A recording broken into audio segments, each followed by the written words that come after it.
Dear पिला माने आज आम आलोचना करबा टीचिंग एप्टीट्यूड रो किछि question and answer practice set 2 तो first question teaching is mainly a option A mechanical process option B social process option C biological process ना ऑप्शन डी पॉलिटिकल प्रोसेस जदि हमें शिक्षा दानटा बुझिबा तेबे ताहा यांत्रिक प्रक्रिया अटे ना सामाजिक प्रक्रिया अटे ना बायोलॉजिकल बा जैविक प्रक्रिया अटे ना पॉलिटिकल बा राजनैतिक प्रक्रिया अटे शिक्षादान एक केउ प्रक्रिया अटे तेणु यार राइट आंसर हो सामाजिक प्रक्रिया जेहेतु आम परस्पर सहित संबंध स्थापना करुचे समाज सहित ज्ञान को आदान प्रदान करुचे तो यहाँ सोशल प्रोसेस बा सामाजिक प्रक्रिया। Next question teaching is a option A one way process option B two way interaction option C passive activity option D individual work only जदि आम शिक्षादान देखा तेज ताहा एक गोटे संपर्कित प्रक्रिया अटे ना दुई संपर्कित इंटरेक्शन परस्पर सहित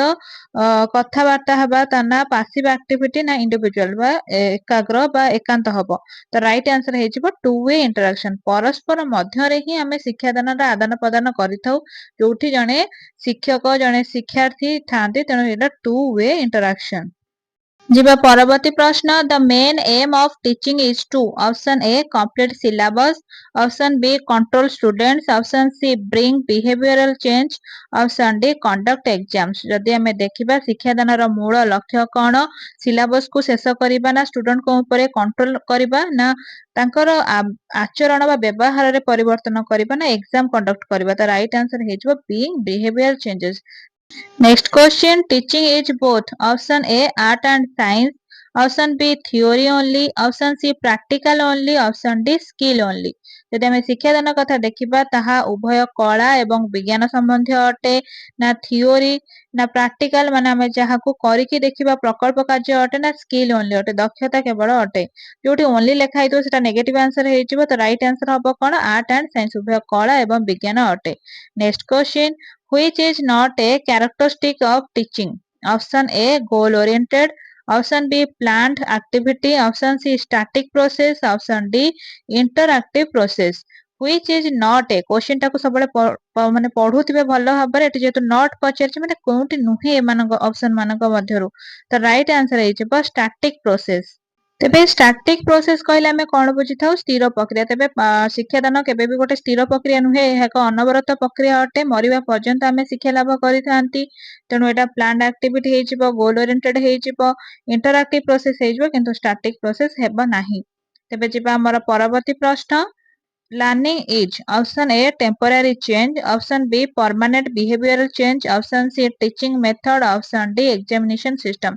जदि आमे लर्निंग कहबा बा अध्ययन अध्ययन कहले आमे कोन बुझी थांती किछि समय पई अस्थायी परिवर्तन ना परमानेंट बिहेवियरल चेंज हमर व्यवहार रे परिवर्तन देखा जिबा ना टीचिंग मेथड ना एग्जामिनेशन तो राइट आंसर हे जिवो permanent behavioural change. Next question teaching without learning is option A successful option B meaningful option C incomplete option D effective जदि शिक्षादानटा अध्ययन विदाउट लर्निंग बा अध्ययन व्यतीत शिक्षादान कौन अटे सक्सेसफुल हेजिबो ना मीनिंगफुल ना अधा अधूरा ना बहुत इफेक्टिव राइट आंसर हेजिबो teaching without learning is incomplete अध्ययन व्यतीत शिक्षादानटा अधूरा ही अटे।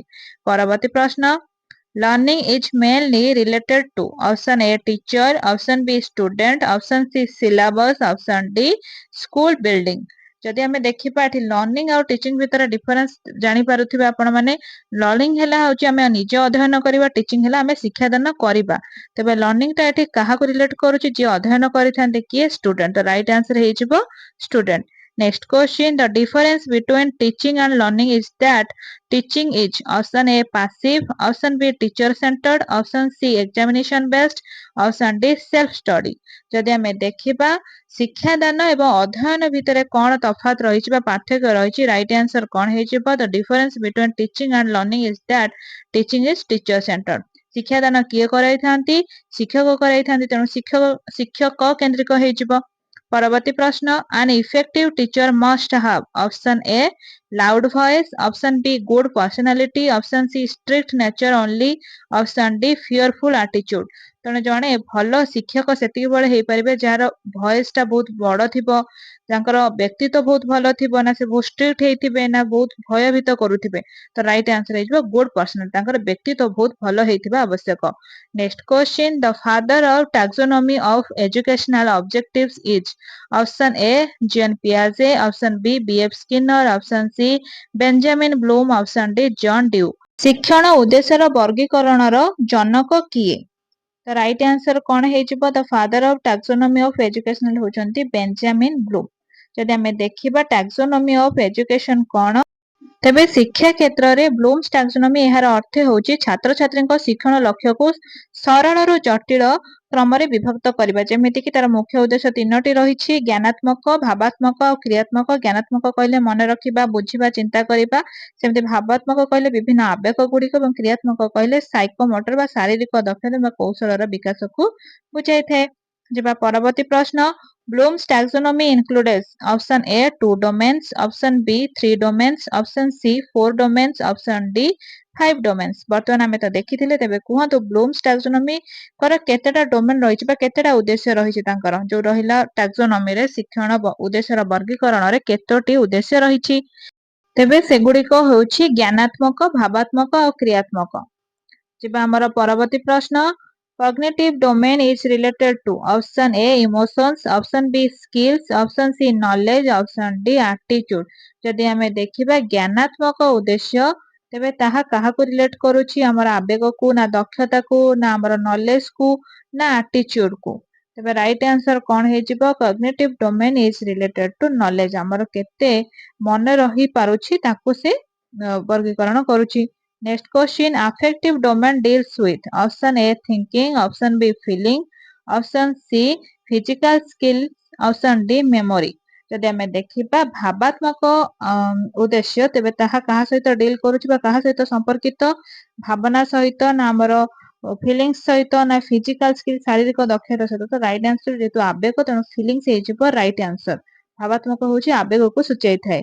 ପରବର୍ତ୍ତୀ ପ୍ରଶ୍ନ, psychomotor domain is related to option A knowledge, option B attitude, option C physical skills, option D intelligence। ଯଦି ଆମେ ଦେଖିବା କ୍ରିୟାତ୍ମକ ଉଦ୍ଦେଶ୍ୟ, ତେବେ ତାହା କାହା ସମ୍ପର୍କିତ ଅଟେ? କ୍ରିୟାତ୍ମକ ବା psychomotor domain is related to, right answer କଣ ହେଇଯିବ? ଯେହେତୁ ଆମେ ଜାଣିଛେ କ୍ରିୟାତ୍ମକ ମାନେ ଶାରୀରିକ କୌଶଳ, ତେଣୁ ଫିଜିକାଲ ସ୍କିଲ୍ସ ହେଇଯିବ। ନେକ୍ସଟ କ୍ୱେଶ୍ଚିନ୍, ଦ ହାଇଏଷ୍ଟ ଲେବୁଲ of cognitive domain revised Bloom's taxonomy is option A remember, option B understand, option C create, option D apply। କହିଛି ହାଇଏଷ୍ଟ ସବା ଉଚ୍ଚରେ କଣ ରହିଛି? ଆମର 6ଟି ଭାଗରେ ବିଭକ୍ତ କରାଯାଇଛି ବ୍ଲୁମ୍ସ ଟାକ୍ସୋନମି କଗ୍ନିଟିଭ ଡୋମେନ୍ କୁ। ତେବେ ସବା ଉଚ୍ଚରେ କଣ ରହିଛି? କେଉଁ ପ୍ରକ୍ରିୟାଟି? ତ ରାଇଟ ଆନ୍ସର ହେଇଯିବ କ୍ରିଏଟିଭ, ସୃଜନାତ୍ମକ ପ୍ରକ୍ରିୟା ସବା ଉପରେ ରହିଛି ହାଇଏଷ୍ଟ ଲେବୁଲରେ। Next question, a teacher's personality affects option A only results, option B only discipline, option C classroom climate, option D school building। ଗୋଟେ ଶିକ୍ଷକଙ୍କର ବ୍ୟକ୍ତିତ୍ୱ କାହାକୁ ଆଫେକ୍ଟ ପକାଇଥାଏ, କେଉଁଥିରେ ପ୍ରଭାବ ପକାଇଥାଏ? କଣ କେବଳ ରେଜଲ୍ଟରେ, ନା କେବଳ ଶୃଙ୍ଖଳା ବୋଧରେ, ନା ଶ୍ରେଣୀ ଗୃହରେ, ନା ସ୍କୁଲ ବିଲ୍ଡିଂ ଉପରେ? ରାଇଟ ଆନ୍ସର ହେଇଯିବ କ୍ଲାସରୁମ କ୍ଲାଇମେଟ, ଶ୍ରେଣୀ ଗୃହ ମଧ୍ୟରେ ଥିବା ବାତାବରଣ ଉପରେ ଆଫେକ୍ଟ ପକାଇଥାଏ। Next question, sympathy and empathy are option A professional skills, option B human qualities, option C teaching methods, option D technique। ଯଦି ଆମେ ସିମ୍ପାଥି ଆଉ ଏମ୍ପାଥି କଥା କହିବା, ତେବେ ତାହା କଣ ଅଟେ? ଏହା ଏକ ଦକ୍ଷତା ଅଟେ, ନା ମଣିଷର ଆବେଗ ଅଟେ, ନା ଗୋଟେ ପାଠ ପଢେଇବାର ମେଥଡ ଅଟେ, ନା ଗୋଟେ ଟେକ୍ନିକ ଅଟେ, କୌଶଳ ଅଟେ? ରାଇଟ ଆନ୍ସର ହେଇଯିବ ହ୍ୟୁମାନ କ୍ୱାଲିଟିଜ, ଗୋଟେ ମଣିଷର ଏଇଟା ଗୋଟେ କ୍ୱାଲିଟି ବା ଗୁଣ ଅଟେ। Next question, teaching aptitude includes option A interest in teaching, option B punishment ability, option C political knowledge, option D fear creation। ଯଦି ଆମେ ଦେଖିବା ଗୋଟେ ଶିକ୍ଷାଦାନ ପ୍ରକ୍ରିୟାଟା, ତେବେ ତାହା କାହା ସହିତ ସମ୍ପର୍କିତ ଅଟେ? ପାଠ ପଢାରେ ଇଣ୍ଟରେଷ୍ଟ, ନା ଗୋଟେ ଭୟଭୀତ ପରିବେଶ ପନିଶମେଣ୍ଟ, ନା ପଲିଟିକାଲ ନଲେଜ, ନା ଫିୟର କ୍ରିଏସନ? ତ ରାଇଟ ଆନ୍ସର ହେଇଯିବ ଇଣ୍ଟରେଷ୍ଟ ଇନ୍ ଟିଚିଂ। ପାଠ ପଢେଇବାରେ ହିଁ ତାଙ୍କର ସମସ୍ତ ଇଣ୍ଟରେଷ୍ଟ ରହିଥିବା ଆବଶ୍ୟକ। Next question, the most important quality of teacher is option A subject mastery, option B strictness, option C anger, option D dominance. ତ ଗୋଟେ ମୁଖ୍ୟ କ୍ୱାଲିଟି ବା ଗୁଣବତ୍ତା ଗୋଟେ ଟିଚର ଭିତରେ ରହିବା କଣ? ସେ ଯେଉଁ ବିଷୟଟିକୁ ପଢୁଥିବେ ତା ଉପରେ ସେ ମାଷ୍ଟର ତାଙ୍କର ଭଲ ଦକ୍ଷତା ଥିବା ଦରକାର। तो राइट आंसर एठी हे जिवो subject mastery. Next question teaching is considered complete when option A lecture ends option B bells ring option C students learn option D homework given. तो गोटे टीचिंग वा शिक्षादानटा सेतबेले शेष हबो ଯେତେବେଳେ ଗୋଟେ ଆମେ ପିଲାଙ୍କୁ ଯେତିକି ବୁଝେଇବାର ଥିବ ବା ଯେତିକି ଯାହା ଜାଣିବାର ଥିବ ସେଇଟା ଶେଷ ହେଲା ପରେ ନା ବେଲ୍ ବାଜିବା ପରେ ନା ଶିକ୍ଷାର୍ଥୀ ଜାଣି ସାରିଲା ପରେ ନା ଗୋଟେ ହୋମୱାର୍କ ଦେଇ ସାରିଲା ପରେ। ତ ରାଇଟ୍ ଆନ୍ସର ହେଇଯିବ ଷ୍ଟୁଡେଣ୍ଟସ୍ ଯେତେବେଳେ ପର୍ଯ୍ୟନ୍ତ ପିଲାଟିଏ ବୁଝିଛି ସେତେବେଳେ ଆମେ ଜାଣିବା ଆମ ଶିକ୍ଷାଦାନଟି ସଫଳ ହୋଇଛି। Next question effective teaching requires option A planning option B improvisation only option C guess work option D authority. ଦେଖନ୍ତୁ ଯୋଉଥିରେ ଓନ୍ଲି ଥିବ ସେଇଟା ସବୁବେଳେ ନେଗେଟିଭ ଇମ୍ପାକ୍ଟ ପକାଇଥାଏ। ତ ରାଇଟ୍ ଆନ୍ସର ଏଠି କଣ ହେଇଯିବ ଗୋଟେ ଯଦି ଇଫେକ୍ଟିଭ ଟିଚିଂ ଦରକାର ସେଥିପାଇଁ ଆମକୁ ପୂର୍ବରୁ ଗୋଟେ ପ୍ଲାନିଂ ଆବଶ୍ୟକ କଣ ପଢେଇବା କେଉଁ ଦକ୍ଷତା ନେବା କେଉଁ କୌଶଳରେ ପଢାଇବା ତେଣୁ ପ୍ଲାନିଂ ଆବଶ୍ୟକ। Next question democratic teacher encourages option A fear option B participation option C silence option D punishment. ଆମେ ଯୋଉଠି ଦେଖିବା ଗୋଟେ ଜାତି ଅଜାତି ଛୁଆଁ ଅଛୁଆଁ ଭେଦଭାବ କି ଧାର୍ମିକ ଭାବନା ନାହିଁ ସେଠି ଛାତ୍ରଛାତ୍ରୀ ମାନେ ଏନକରେଜ ହେଇଥାନ୍ତି କଣ କରିବା ପାଇଁ ଭୟଭୀତ ହୁଅନ୍ତି ନା ଚୁପ ରହିବା ପାଇଁ ନା ଦଣ୍ଡ ପାଇବା ପାଇଁ ନା ସହଭାଗିତା ସହଯୋଗିତା ପାଇଁ। ତ ପାର୍ଟିସିପେସନ ହେଇଯିବ ରାଇଟ ଆନ୍ସର। ସେଠି ପିଲାମାନେ ସହଭାଗିତାରେ ପାଠ ପଢିଥାନ୍ତି। Next question which is a professional quality option A honesty option B communication skill option C sympathy option D patience. କେଉଁଟା ଗୋଟେ ବୃତ୍ତିଗତ ଲକ୍ଷଣ ଅଟେ ବା ଦକ୍ଷତା ଅଟେ। ତ ଆମେ ଯୋଉ ସେକ୍ଟରରେ ରହିଛେ ଆମର ଯଦି କମ୍ୟୁନିକେସନ ସ୍କିଲ ନାହିଁ ପିଲାମାନଙ୍କ ସହିତ ଇଣ୍ଟରାକ୍ଟ ଆମେ କରିପାରୁନେ ତେବେ ସେ ପ୍ରୋଫେସନ ବା ବୃତ୍ତିଟା ଆମ ପାଇଁ ଠିକ ନୁହେଁ। ତେଣୁ ରାଇଟ ଆନ୍ସର ହେଇଯିବ communication skill. Next question human quality of teacher included option A emotional stability option B lesson planning option C testing option D attendance marking. ତ ଗୋଟେ ମଣିଷର ମାନବିକ ଦକ୍ଷତା କଣ ରହିବା ଗୋଟେ ଶିକ୍ଷକ ହିସାବରେ କଣ ରହିବା ଆବଶ୍ୟକ ଆମର ରାଇଟ୍ ଆନ୍ସର ଏଠି କଣ ହେଇଯିବ ଖାଲି ଲେସନ ପ୍ଲାନ୍ କରିଦେଲେ ହବନି ପରୀକ୍ଷା କଲେ ହବନି ପିଲାମାନଙ୍କ ଆଟେଣ୍ଡାନ୍ସ ପକେଇଲେ ହବନି ଆମର ଗୋଟେ ଆବେଗିକ ସ୍ଥିରତା ରହିବା ଆବଶ୍ୟକ। Next question evaluation in teaching helps to option A punish students option B measure objectives option C increases fear option D reduce syllabus। ତ ଆମର ଯୋଉ ମୂଲ୍ୟାୟନ ପ୍ରକ୍ରିୟା ହୋଇଥାଏ ତାହା କେଉଁଥିରେ ସାହାଯ୍ୟ କରିଥାଏ ପିଲାମାନଙ୍କୁ ପନିଶମେଣ୍ଟ ଦେବାରେ ନା ଆମର ଅବଜେକ୍ଟିଭ ଗୁଡାକୁ ସବୁ ଆକଳନ କରିବାରେ ନା ଭୟ ବୃଦ୍ଧି କରିବାରେ ନା ସିଲାବସକୁ ଶେଷ କରିବାରେ। ତ ରାଇଟ୍ ଆନ୍ସର ହେଇଯିବ ମେଜର ଅବଜେକ୍ଟିଭ ଯାହା ଆମର ଛୋଟ ଛୋଟ ଦୁର୍ବଳତା ରହୁଛି ତାକୁ ଆମେ ବାଛିବା ଏବଂ ସୁଧାରିବା ପାଇଁ। Next question the main function of teaching is option A information giving option B behaviour modification option C time pass option D discipline only. तो ओनली लगी माने डिसिप्लिन तो हबनी टाइम पास करिया पई तो पाठ पढ़ा जायनी बिहेवियर मॉडिफिकेशन एटा राइट आंसर हे पारे। तो मेन फंक्शन ऑफ टीचिंग पाठ पढ़ेबार मूल लक्ष्य कोन बा फंक्शन कोन हेतु आवश्यक सेमानकर आचरण व्यवहार रे परिवर्तन आनिबा। परवर्ती प्रश्न good teaching promotes option A rote learning option B critical thinking option C fear option D silence. गोटे भल शिक्षादान कौन प्रतिफलित करिथाय तो राइट आंसर हेजिबो क्रिटिकल थिंकिंग। आमे गोटे विषय अमृत चिंताधारा करि परिबा ता विषय क्वेश्चन पचारि परिबा तो एई सब तर्क वितर्क भितरे आमे अध्ययन करिबाटाको कुहा जाय critical thinking. Next question teaching objective should be option A vague option B clear and specific option C emotional option D hidden. तो आमर शिक्षादानर लक्ष्यटा कौन हेबा आवश्यक स्पष्ट हेबा आवश्यक अस्पष्ट हेबा आवश्यक ना स्पष्ट एवं निर्दिष्ट हेबा आवश्यक ना इमोशनल आवेगिक हेबा आवश्यक ना हिडन बा लुकायित हेबा आवश्यक। तेणु आमे जहाँ भी शिक्षादान करिबा ताहा स्पष्ट एवं निर्दिष्ट हेबा आवश्यक तेणु clear and specific. Next question micro teaching is used for option A discipline option B skill development option C punishment option D attendance. तो माइक्रो टीचिंग कथा जदि कुहा जाए तेबे ताहा कोन 5 रु 10 मिनिट भितर जो शिक्षाटा को आमे निर्दिष्ट एक शिक्षण दक्षता को नेबा एवं ता भितर आमे कोन करि परिबा निजर जेतक डाउट अछि क्लियर हे परिबा बा शिक्षादान लाभ करि परिबा ताको कुहा जाय स्किल डेवलपमेंट। तो micro teaching is used for skill development. Next question the basic element of teaching is option A teacher option B student option C content option D all of this. जदि आमे शिक्षादान कथा कहबा तो तार मूल उच्च सब कौन बेसिक एलिमेंट सब कौन शिक्षादान तो राइट आंसर एठी कौन हेजिबो ऑल ऑफ दिस हेजिबो कने समस्त आवश्यक शिक्षादान किए करिवो शिक्षक करिवो काहाको करिवो शिक्षार्थी को कौन करिवो कंटेंट तो ये समस्त हेजिबो right answer. Next question which is not a phase of teaching option A pre active option B interactive option C post active option D reactive. ତେଣୁ ଗୋଟେ ଟିଚିଂ ର ଫେଜ୍ କେଉଁଠି ନୁହେଁ, ଶିକ୍ଷାଦାନ ର ଗୋଟେ ସ୍ତର କେଉଁଠି ନୁହେଁ। ପ୍ରି ଆକ୍ଟିଭ ମାନେ ପାଠ ପୂର୍ବରୁ ଆମେ ଯୋଉ ଯୋଜନା ପ୍ରସ୍ତୁତ, ଇଣ୍ଟରାକ୍ଟିଭ ମାନେ ପିଲାମାନଙ୍କ ସହିତ ଆମେ କିପରି ସମ୍ପର୍କ ସ୍ଥାପନା, ପୋଷ୍ଟ ମାନେ ଶିକ୍ଷାଦାନ ପରେ କେଉଁ ଆକ୍ଟିଭିଟି କରାଯାଇଥାଏ। ଆଉ ଅପସନ ଡି ହେଲା ରିଆକ୍ଟିଭ ମାନେ ଆମେ ସାଙ୍ଗେ ସାଙ୍ଗେ ଗୋଟେ ପ୍ରତିକ୍ରିୟା ପ୍ରକାଶ କରିଯିବା, ରାଗିଯିବା, ଭୟଭୀତ କରାଇବା। ତେଣୁ ଏଟା କେଉଁଠି ହେବ ନାହିଁ, ରାଇଟ ଆନ୍ସର ହେଇଯିବ ରିଆକ୍ଟିଭ। ତେଣୁ ରିଆକ୍ଟିଭ ଟା ଗୋଟେ ଟିଚିଂ ର ଫେଜ୍ ନୁହେଁ। Next question, evaluation is mainly related to option A punishment, option B assessment of learning, option C attendance, option D homework। ଯଦି ଆମେ ମୂଲ୍ୟାୟନ କହିବା ତାହା କାହାକୁ ରିଲେଟ କରେ, ଆମ ଦଣ୍ଡ ଦେବା ନା ଆମର ଆସେସମେଣ୍ଟ ପ୍ରକଳ୍ପ କାର୍ଯ୍ୟ କରିବା ନା ଆଟେଣ୍ଡାନ୍ସ ପକାଇବା ନା ହୋମୱାର୍କ ଘର ପାଇଁ ପାଠ ଦେବା। ଏବେ ରାଇଟ ଆନ୍ସର କଣ ହେଇଯିବ, evaluation is mainly related to assessment of learning. ତେଣୁ ଶିକ୍ଷାଦାନର ଯାହା ଆମର ରହିଛି ପରୀକ୍ଷା ପ୍ରସ୍ତୁତି। ପରବର୍ତ୍ତୀ ପ୍ରଶ୍ନ, a reflective teacher, option A avoid feedback, option B thinks about own teaching, option C ignore students, option D follows old methods only. ତେଣୁ ଅପସନ ଗୁଡିକ ଏପରି ଅଛି ଯେପରି ଆମେ କନଫ୍ୟୁଜ ହେଇଯିବା କେଉଁଠି ରାଇଟ ଆନ୍ସର ହେବ। ତେବେ ସବୁଠାରୁ ପଜିଟିଭ ଯୋଉ ସେଣ୍ଟେନ୍ସଟା ଥିବ ତାକୁ ଆମେ ବାଛିବା। ତ ଗୋଟେ ରିଫ୍ଲେକ୍ଟିଭ ଟିଚର କଣ ହେଇଥିବା ଆବଶ୍ୟକ, ଥିଙ୍କ ଆବାଉଟ ଓନ୍ ଟିଚିଂ, ନିଜର ଶିକ୍ଷାଦାନ ଉପରେ ହିଁ ସେ ପ୍ରଥମେ ସ୍ଥିରୀକୃତ ହେବା ଆବଶ୍ୟକ। ତେଣୁ ରାଇଟ ଆନ୍ସର ହେଇଯିବ, ଏ reflective teacher ଥିଙ୍କ୍ସ about own teaching, ନିଜ ଶିକ୍ଷାଦାନ ଉପରେ ହିଁ ସେ ଚିନ୍ତା କରେ। Next question, which domain includes values of attitudes, option A cognitive, option B psychomotor, option C affective, option D physical। ତେବେ ଶିକ୍ଷାଦାନ ବର୍ଗୀକରଣର ଯେଉଁ ତିନୋଟି ଉଦ୍ଦେଶ୍ୟ ରହିଛି ତା ଭିତରୁ କହିଛି ଆଟିଚ୍ୟୁଡ। ଆଟିଚ୍ୟୁଡ କହିଲେ ଆମେ ସାଧାରଣତଃ କଣ ବୁଝିଥାନ୍ତି, ମନୋଭାବ ବା ଦୃଷ୍ଟିଭଙ୍ଗୀ ବା ମନୋବୃତ୍ତିକୁ ବୁଝିଥାନ୍ତି। ତେବେ ତାହା କେଉଁ ଡୋମେନ କୁ ରିଲେଟ କରୁଛି, ରାଇଟ ଆନ୍ସର ହେଇଯିବ ଆଫେକ୍ଟିଭ, ଯାହାକୁ କୁହାଗଲା ଭାବାତ୍ମକ ଆବେଗକୁ ସୂଚାଇଥାଏ ବା ପ୍ରକ୍ରିୟାକୁ ସୂଚାଇଥାଏ। ତେବେ ଯିବା ଆମର ପରବର୍ତ୍ତୀ ପ୍ରଶ୍ନ, Bloom classified objectives in option A 1952, option B 1956, option C 1965 ନା ଅପସନ ଡି 1972।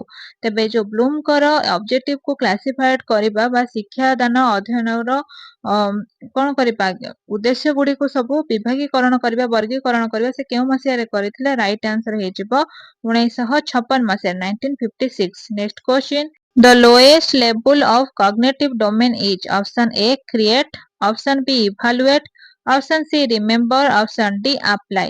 ଯଦି ଦେଖିବା ଆମର ତଳ ସ୍ତର ଶେଷରେ କଗ୍ନିଟିଭ ଡୋମେନ ର କ୍ରିୟାତ୍ମକ ଉଦ୍ଦେଶ୍ୟର ତଳ ସ୍ତରଟା କଣ ଅଛି, ବ୍ଲୁମ୍ସ ଟାକ୍ସୋନୋମିକ ଅନୁସାରେ ପୁରା ଶେଷରେ ଆମର ରହିଛି ଯୋଉଟା ହଉଛି ରିମେମ୍ବର, ମନେ ରଖିବା ପ୍ରକ୍ରିୟାକୁ ବୁଝାଇଥାଏ। ପରବର୍ତ୍ତୀ ପ୍ରଶ୍ନ, ଟିଚର୍ସ ଏନ୍ଥୁଜିମ୍, ଅପସନ ଏ reduce learning, option B motivate students, option C creates fear, option D causes confusion। ତ ଟିଚର ମାନଙ୍କର ମୂଳ ଲକ୍ଷ୍ୟ ବା ତତ୍ତ୍ୱ କଣ ହେବା ଆବଶ୍ୟକ, ସେ ଲର୍ଣ୍ଣିଂ ଟାକୁ ରିଡ୍ୟୁସ କରିବେ ବା ଶିକ୍ଷାଦାନ ଟାକୁ କଣ କରିବେ, କମ କରାଇବେ ନା ପିଲାମାନଙ୍କୁ ମୋଟିଭେଟ କରିବେ ନା ଭୟ ସୃଷ୍ଟି କରିବେ ନା ଦ୍ୱନ୍ଦ୍ୱ ସୃଷ୍ଟି କରିବେ। ରାଇଟ ଆନ୍ସର ହେଇଯିବ ମୋଟିଭେଟ ଷ୍ଟୁଡେଣ୍ଟ, ସେମାନଙ୍କୁ ଅଭିପ୍ରେରଣା ଦେବେ। Next question, good communication skill is option A personal quality, option B professional quality, option C political quality, option D social issue।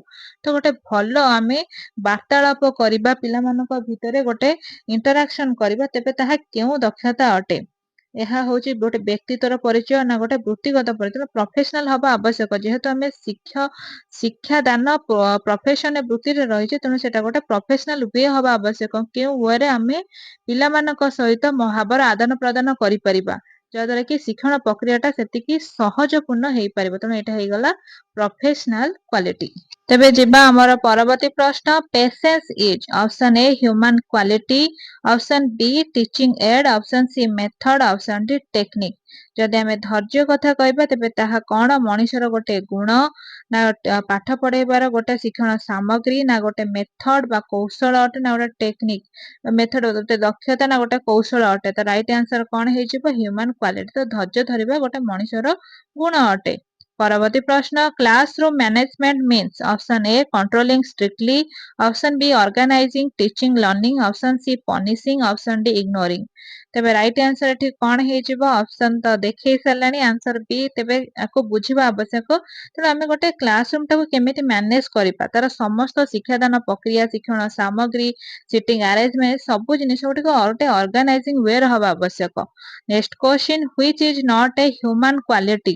Option A honesty, option B sympathy, option C bias, option D ଏମ୍ପାଥି।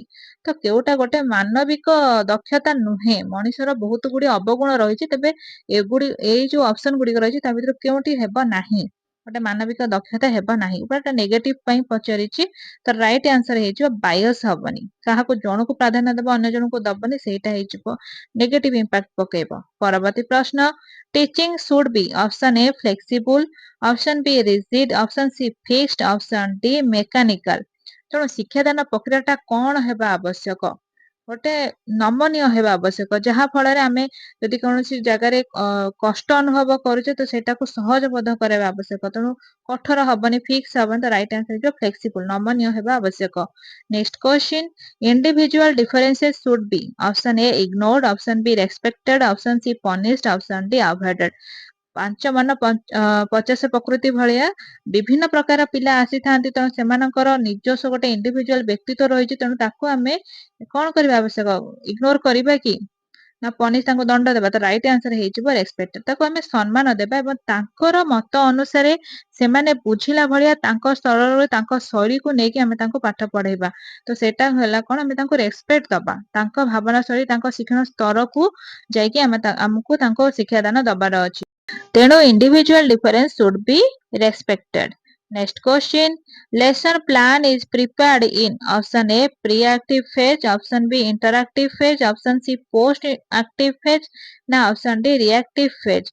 ଆମେ ଯୋଉ lesson plan କରାଇଥାନ୍ତି ଶିକ୍ଷାଦାନ ପୂର୍ବରୁ ଆମେ କଣ ପଢେଇବା, କେଉଁ କୌଶଳ ନେବା, କେଉଁ ବିଷୟବସ୍ତୁ ନେବା, କେଉଁ ଶ୍ରେଣୀ ନେବା, ତେଣୁ ଏଗୁଡିକ ସବୁ ଗୋଟେ କି ଫେଜ ହେଇଥାଏ ପାଠ ଶିକ୍ଷାଦାନ ପୂର୍ବର। ତେଣୁ ହେଇଗଲା pre active phase. Lesson plan is prepared in pre active phase.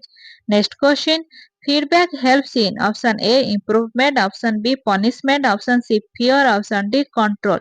ଆମେ କୌଣସି ଶିକ୍ଷାଦାନ ପରେ ଆମକୁ ଗୋଟେ ଫିଡବ୍ୟାକ୍ ମିଳିଥାଏ ବା ମତ ମିଳିଥାଏ, ତ ସେଇଟାକୁ ଆମେ ପଜିଟିଭଲି ନବା, ଯାହା ଆମକୁ କଣ କରିବା? ଭୟ ସୃଷ୍ଟି କରିବନି, ଆମକୁ କଣ୍ଟ୍ରୋଲ କରିବନି, ଆମକୁ ଦଣ୍ଡ ଦେଲା ଭଳିଆ ହବନି। ସେଟା ଗୋଟେ ଇମ୍ପ୍ରୁଭମେଣ୍ଟ ବେସରେ ଯାଇଯିବ, ଯାହା ଫଳରେ ଆମେ ନିଜର ଭୁଲଟାକୁ ସୁଧାରିବା ଏବଂ ଆଗକୁ ବଢି ପାରିବା। ତ ହେଇଯିବ improvement. Next question, teaching learning process is option A dynamic, option B static, option C fixed, option D limited। ତେଣୁ ଗୋଟେ ଶିକ୍ଷାଦାନ ଶିକ୍ଷଣ ପ୍ରକ୍ରିୟାଟା ଏକ କଣ ଅଟେ? ସ୍ଥିର ପ୍ରକ୍ରିୟା ଅଟେ କି, ଗୋଟେ ଫିକ୍ସ ପ୍ରକ୍ରିୟା ଅଟେ କି, ଗୋଟେ ଲିମିଟେଡ ଗୋଟେ ନିର୍ଦ୍ଦିଷ୍ଟ ଅଟେ କି? ସେଟା ହବନି। ତ ହେଇଯିବ ରାଇଟ୍ ଆନ୍ସର କଣ ଏଠି? Teaching learning process is a dynamic, ଯାହା ଅନବରତ ଗତିଶୀଳ ଅଟେ। ମରିବା ପର୍ଯ୍ୟନ୍ତ ଶିକ୍ଷାଦାନ ଶିକ୍ଷଣ ପ୍ରକ୍ରିୟାଟା ଜାରି ରହିଥାଏ। Next question, which is a sign of effective teaching? କେଉଁଟା ଗୋଟେ ଭଲ ଶିକ୍ଷାଦାନର ଗୋଟେ ଲକ୍ଷଣ ଅଟେ বা সিম্বল বা সাইন অটে? Student engagement, option B silence, option C fear, option D strictness.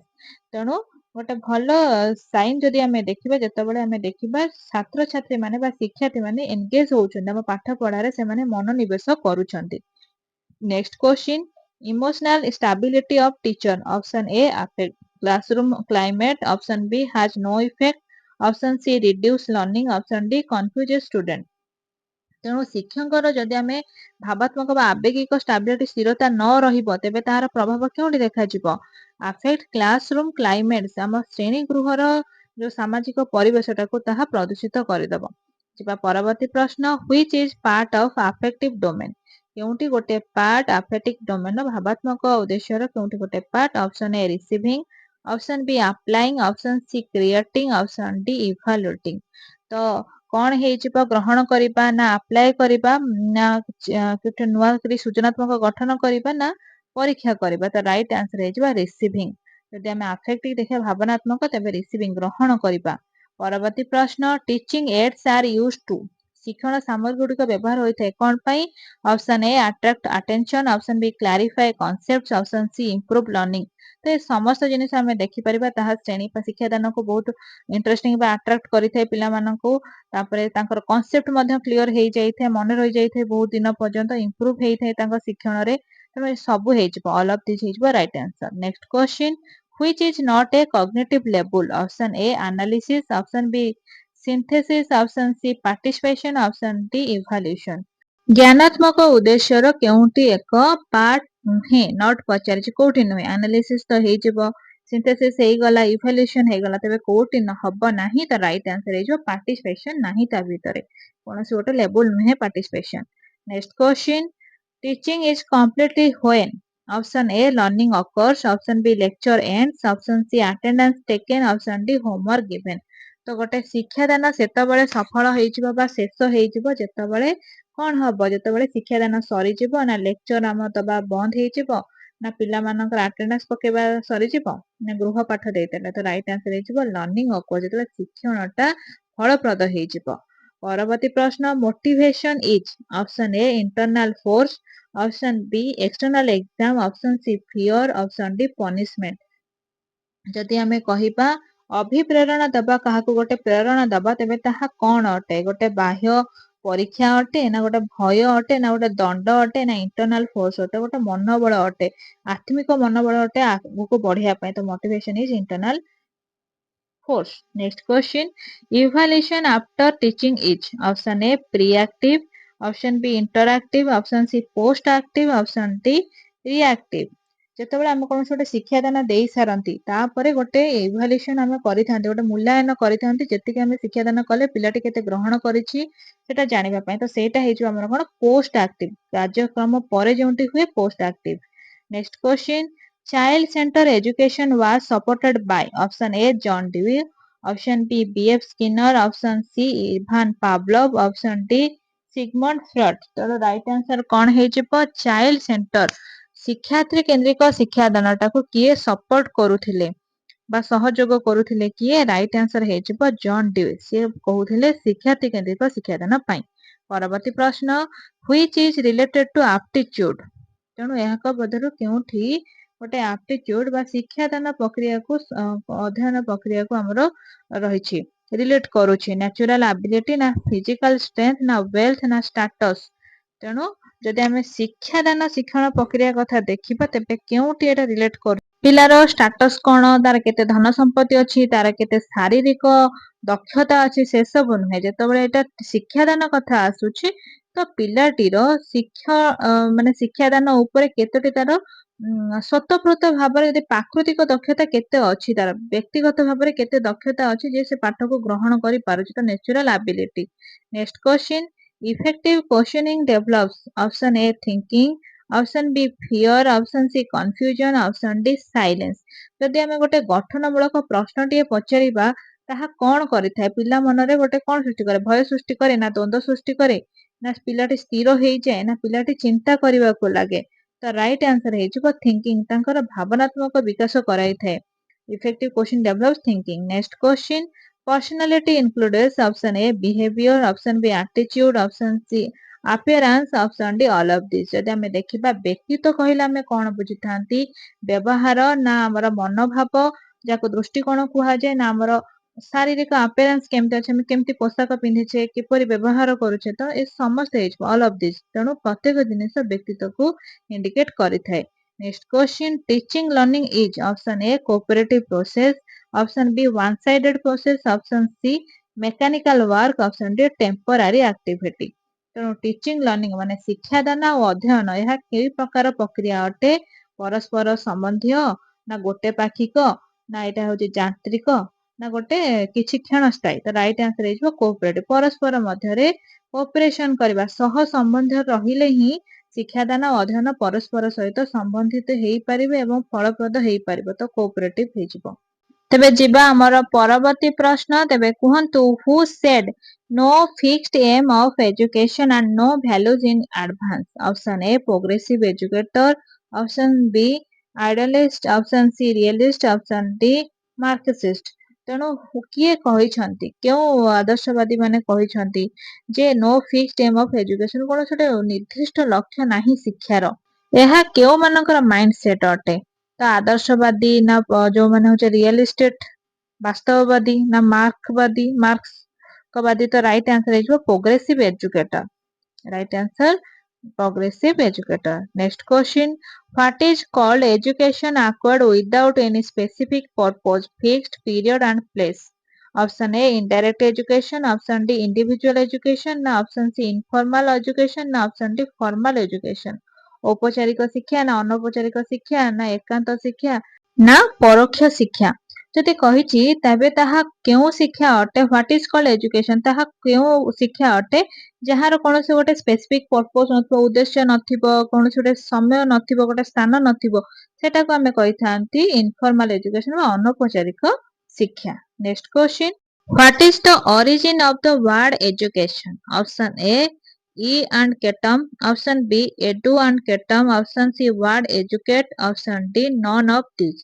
ଯଦି ଆମେ ଦେଖିବା ମୂଳ କେଉଁଠୁ ଆସିଛି ଏଜୁକେସନ ଶବ୍ଦଟି, ଯଦି ମୂଳକୁ ଯିବା ତେବେ ଇଟା ପ୍ରିଫିକ୍ସ ଲାଗିବ ତା ସହିତ କେଟମ ମାନେ ଗ୍ରୋ ମାନେ କଣ କରିବା, ଆଗକୁ ବଢିବା, ଅଗ୍ରସର ହେବା, ଟୁ ଗାଇଡ କରିବା।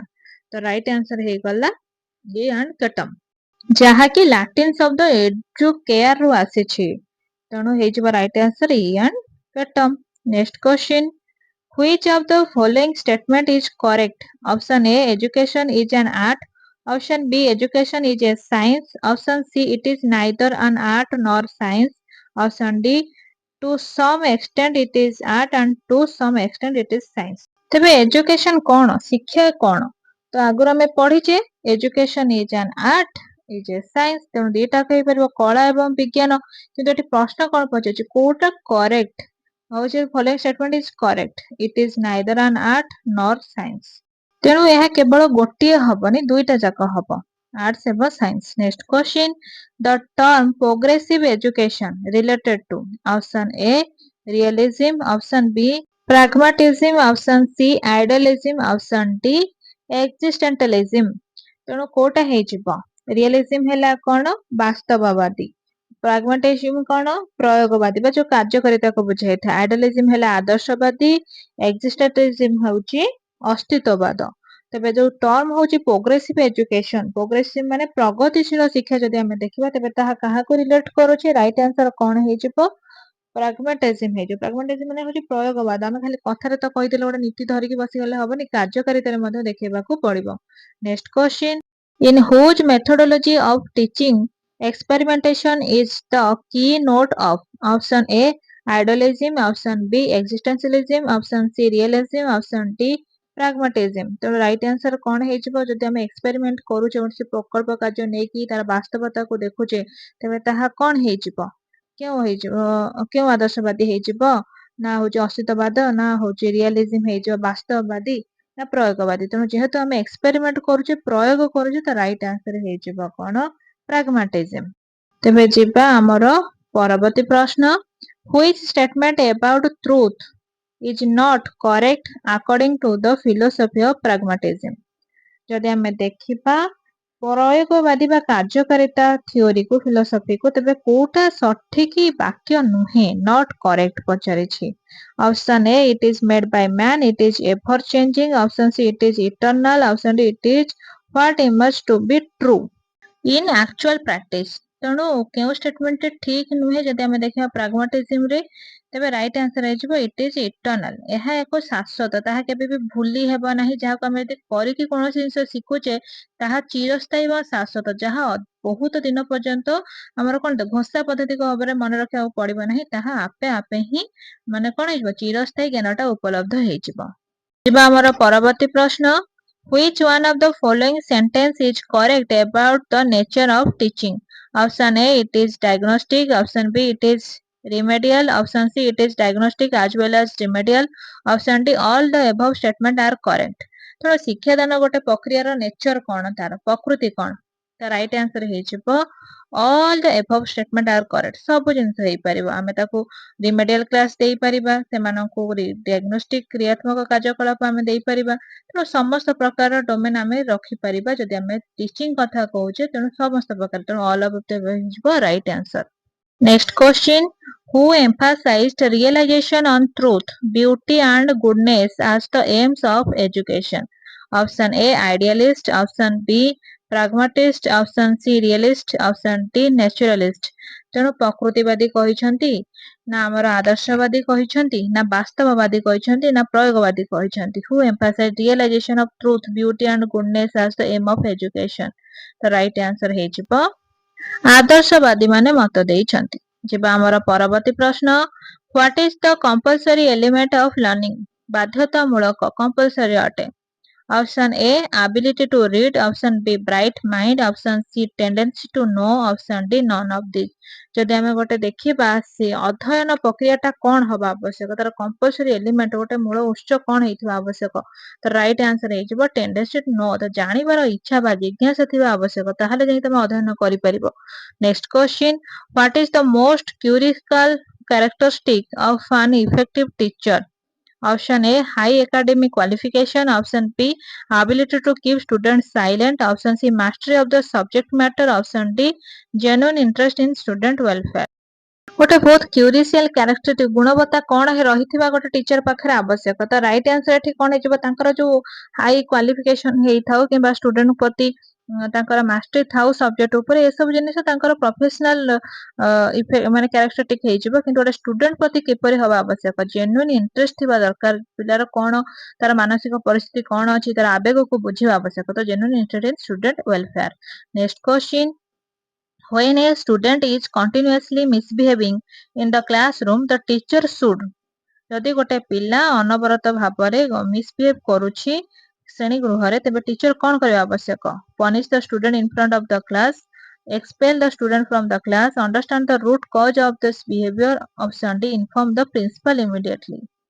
ଯଦି ପିଲାଟି ଶ୍ରେଣୀ ଗୃହରେ ମିସବିହେଭ ଆଚରଣ କରୁଛି, ଖରାପ ମତ ବ୍ୟକ୍ତ କରୁଛି, ତେବେ ତାକୁ ଏକ୍ସପେଲ କରିଦବା କି? ସେଟା ତ ରାଇଟ ଆନ୍ସର ହବନି। ପନିଶ, ତାଙ୍କୁ ଆମେ ଦଣ୍ଡ ଦେଇପାରିବାନି। ତେବେ କଣ, ସେ କାହିଁକି ଏପରି ବିହେଭ କରୁଛି ତାର ମୂଳ କାରଣଟିକୁ ଖୋଜିବା, ତାପରେ ତାକୁ ପରିବର୍ତ୍ତନ କରିବା ପାଇଁ ଚେଷ୍ଟା କରିବା। Next question, the primary purpose of assessment in teaching is to. Option A, compare student performance. Option B, promote student to the next class. Option C, improve the learning process. Option D, assign grades। ତ ମୂଳ ଲକ୍ଷ୍ୟ ହଉଛି ପ୍ରାଥମିକ ସ୍ତରରେ ଗୋଟେ ମୂଲ୍ୟାୟନର ମୂଳ ଲକ୍ଷ୍ୟ କଣ, ତାହା ପ୍ରମୋଟ କରିବ ପିଲାମାନଙ୍କୁ ଗୋଟେ ନେକ୍ସଟ କ୍ଲାସକୁ ଯିବାକୁ ନାହିଁ। ତ ରାଇଟ ଆନ୍ସର ହେଇଯିବ ଇମ୍ପ୍ରୁଭ ଦ ଲର୍ନିଂ ପ୍ରୋସେସ। ତାଙ୍କର ଯୋଉ ଅଧ୍ୟୟନ ଅଛି ବା ତାଙ୍କ ଶିକ୍ଷାଟାକୁ କେମିତି ଅଧିକ ଦିନ ପାଇଁ ଚିରସ୍ଥାୟୀ କରିପାରିବେ, ତାଙ୍କ ବିହେଭିୟର ଚେଞ୍ଜ କରିପାରିବେ, ତ ଲର୍ନିଂ ହେଇଯିବ right answer. Next question, a teacher who is enthusiastic about the subject taught. Option A, often gets bored. Option B, develops a monotonous environment. Option C, makes learning enjoyable and inspiring. Option D, ignores the syllabus। ତ ଗୋଟେ ସକାରାତ୍ମକ କହିଛି ସବୁବେଳେ ବାଛିବା। ତେବେ a teacher who is enthusiastic about the subject taught, ତେଣୁ ଗୋଟେ ବିଷୟ ଭିତ୍ତିକ ଯଦି ହଉଛି, ତେବେ ଶିକ୍ଷାଦାନଟାକୁ କଣ କରିବା, ଏନଜୟବୁଲ କରିବା ଏବଂ ଇନ୍ସପାୟାରିଂ କରିବା, ପ୍ରେରଣା ଭିତ୍ତିକ କରିବା। Next question, which of the following is the best method of teaching a new topic? Option A, pure lecture method. Option B, dictating notes. Option C, discussion and demonstration. Option D, textbook reading only। ଯଦି ଗୋଟେ ନୂତନ ଗୋଟେ topic କୁ ଆମକୁ ଅଧ୍ୟୟନ କରିବାର ଥିବା ପିଲାମାନଙ୍କୁ, ତେବେ ଆମେ କେଉଁ ମେଥଡ ଆପ୍ଲାଏ କରିବା? ରାଇଟ ଆନ୍ସର ହେଇଯିବ discussion and demonstration। ପ୍ରଥମେ ଆଗ ଡିସ୍କସନ କରିବା, ତାପରେ ଗୋଟେ ଡେମୋନଷ୍ଟ୍ରେସନ ପ୍ରଦାନ କରିବା। Next question, if students are not understanding a topic, the teacher should। Option A, proceed to the next topic. Option B, tell them to study harder. Option C, change the teaching method to match their pace. Option D, blame the students for lack of efforts। next topic ତ ସେ proceed କରିପାରିବେନି, ତାଙ୍କୁ ଭଲ ପାଠ ପଢିବା ପାଇଁ hard ପରିଶ୍ରମ କରିବା ପାଇଁ ତ କହିପାରିବେନି, ତାପରେ ପିଲାକୁ ତ ବ୍ଲେମ କରିପାରିବେନି। ତ ରାଇଟ ଆନ୍ସର କଣ ହବ, ଚେଞ୍ଜ ଦ ଟିଚିଂ ମେଥଡ, ତାଙ୍କ ନିଜର କୌଶଳଟା ପରିବର୍ତ୍ତନ କରିବେ। ସବୁ ରହିଛି ନା, ଯଦି ଦୁର୍ବଳ ଶ୍ରେଣୀର ପିଲାଟିଏ ରହିଛି, ତାକୁ କେଉଁ ମେଥଡରେ ପଢିଲେ ସେ ଜିନିଷଟି ବୁଝିପାରିବ, ତାକୁ ସେଇ କୌଶଳରେ ବା ସେଇ ମେଥଡରେ ହିଁ ପଢିଲେ ସେ ବିଷୟଟିକୁ ଭଲ ଭାବରେ ବୁଝିପାରିବ। Next question, professional ethics in teaching requires। Option A, strict adherence to the curriculum. Option B, fostering competition among students. Option C, being honest, fair and objective. Option D, following school rules only। ତ ଗୋଟେ professional ethics ବୃତ୍ତିଗତ ଗୋଟେ ମତବାଦ ରହିବା ଆବଶ୍ୟକ ଶିକ୍ଷାଦାନରେ, ତାହା କଣ ହେଇଥିବା ଆବଶ୍ୟକ? ରାଇଟ ଆନ୍ସର ହେଇଯିବ being honest, fair and objective। Next question, the concept of learner centered education means। Option A, learning revolves around the teacher, learners need and participation are central. Option C, subjects are chosen by learners. Option D, no curriculum is followed। ତ ଗୋଟେ ଯଦି ଦେଖିବା ଆମର ଶିକ୍ଷାର୍ଥୀ କେନ୍ଦ୍ରିକ learner centre ଶିକ୍ଷଣ ଭିତ୍ତିକ ଯଦି ହେଇଯିବ ତେବେ ତାହା କ'ଣ ହେଇଥିବା ଆବଶ୍ୟକ learners need and participation R central ତେଣୁ ଶିକ୍ଷାର୍ଥୀଟି କେତେ ମନୋନିବେଶ କରୁଛି ସେଇଟା ହିଁ ମୁଖ୍ୟ next question inclusive education implies option A teaching only gifted student teaching children with special needs in separate schools ensuring all children regardless of ability learn together teaching only in English ତ right answer ହେଇଯିବ କ'ଣ ଅନ୍ତର୍ନିବେଶୀ ଶିକ୍ଷା ମାନେ ସେ ଏନ୍ସୁର କରିବା ଆବଶ୍ୟକ ପ୍ରତ୍ୟେକ ପିଲା ସେ ଦୋଷୀବାଦିତ ହଉ କିମ୍ବା ଗୋଟେ ସ୍ପେଶାଲ ନିଡ୍ ଆବଶ୍ୟକ କିନ୍ତୁ ସିଏ ରିଗାର୍ଡଲେସଲି ନିଜ ଆବିଲିଟି ସହିତ ସମସ୍ତଙ୍କ ସହିତ ପଢିପାରିବ Next question. A teacher's primary role in modern education is to be director of knowledge, facilitator of learning, strict disciplinarian, option D, source of all information. The right answer कौन ହେଇଯିବ ଯେମିତି ମୁଁ କହିଥିଲି टीचर ଗୋଟେ ପ୍ରଥମେ ଆବଶ୍ୟକ କଣ ହେଇଥିବା ଆବଶ୍ୟକ facilitator ହେଇଥିବ ସହାୟକ କେବଳ ହେବା ଆବଶ୍ୟକ ତେବେ right answer ହେଇଯିବ facilitator of learning facilitator